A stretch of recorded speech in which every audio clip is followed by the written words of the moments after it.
So, today we're going to dive into this really provocative idea from the book, The Enigma of Reason. It basically challenges everything we think we know about our greatest superpower, our ability to think. Let's get right into it. Our guide on this journey is the work of these two guys, Hugo Mercier and Dan Sperber. They take a hard look at our capacity for reason and ask a pretty radical question.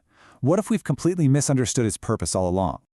For literally centuries, this has been a core belief. The idea that, sure, humans are animals. We eat, we sleep, we have desires, but reason was seen as something special. The divine spark, the thing that makes us knowledgeable and wise and puts us way above all the other animals.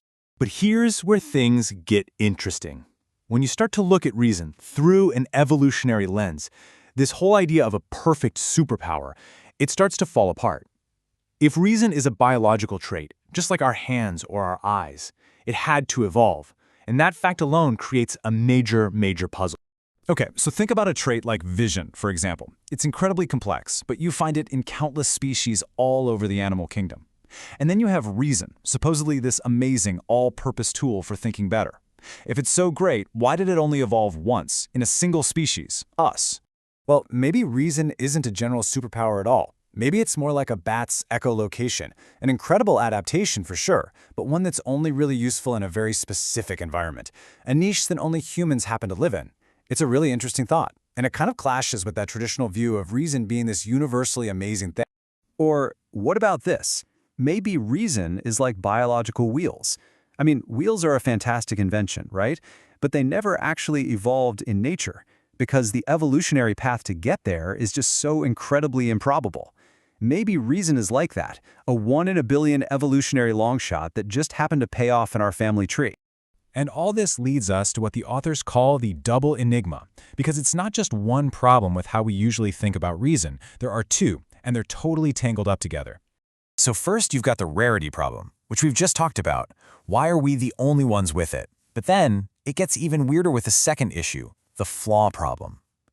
Decades of psychology research have shown that human reason, well, it isn't actually that good at its supposed job. It's not just that we make mistakes. It's systematically biased, always pushing us to favor our own beliefs. And let's be honest, it's pretty lazy. It often just grabs the first plausible answer and calls it a day. Yeah, so it's not just about making a simple mistake here and there. It's like our reasoning has these built-in systematic flaws that are constantly pulling us away from what's logical and true. The wheels of reason seem to be fundamentally wobbly. And this quote right here, this is the real turning point of the whole argument. When a biological tool seems so bad at doing what you think it's supposed to do, that's a huge red flag. It probably means the problem isn't the tool itself, it's that you've misunderstood what it's for. So, this forces us to just flip the whole thing on its head. Instead of asking, why is reason so flawed, we have to ask a much bigger, more fundamental question. What is reason actually for? And this is the big, radical idea at the center of the book. What if the entire philosophical tradition got it wrong? What if reason didn't evolve to help us as individuals, sitting alone trying to find the truth? Yeah, Mercier and Sperber basically say that this old idea, this dogma of the lone genius, thinking things through, is exactly what's been confusing us this whole time and what created this puzzle in the first place. Okay, so if reason isn't for thinking by ourselves, then what in the world is it for? Well, the authors put forward something they call the interactionist approach, and it all comes down to one thing. Reason is social. The core idea here is that reason didn't evolve to help us solve abstract logic puzzles in a quiet room. Nope. It evolved to help us deal with the messy, complicated challenges of living with other people in big, cooperative groups.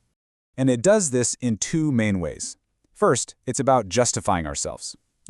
Coming up with reasons to explain why we did what we did. This builds trust, it helps us coordinate. You can think of it like social glue. And second, it's about arguing. We produce arguments to persuade other people, and this is just as important, we critically evaluate the arguments they throw at us. It's the engine of group decision-making. And here, this is where it all clicks into place. Because when you look at it from this social angle, all those flaws we talked about, suddenly they don't look like flaws anymore. They actually start to look like features. I mean, this just reframes everything, right? Take the famous confirmation bias, our habit of only looking for stuff that confirms what we already believe. That's not a bug. It's actually a feature that makes us super efficient at finding reasons to support our side of an argument. And our mental laziness, that's a feature too. It's like we're outsourcing the quality control. We don't have to be perfect because we're counting on everyone else to poke holes in our logic. So you can think of it like a social division of labor. My bias helps me come up with arguments fast. Your skepticism helps you check my work. See? The whole system isn't designed to work perfectly inside one person's head. It's designed to work between heads. And what's amazing is that when you put reason back into its natural habitat, a social setting, it works incredibly well. Study after study, whether it's juries trying to reach a verdict, students tackling logic problems, or even geopolitical forecasters making predictions, they all show the same thing. When you get a group of people who disagree but are all trying to get to the right answer, well, the best idea usually wins out. And that leaves us with a pretty powerful question to chew on. If reason is really a tool for social interaction, not solo deep thinking, what does that mean for how we do everything? How we argue, how we try to persuade each other, how we cooperate? The implications, well, they're huge.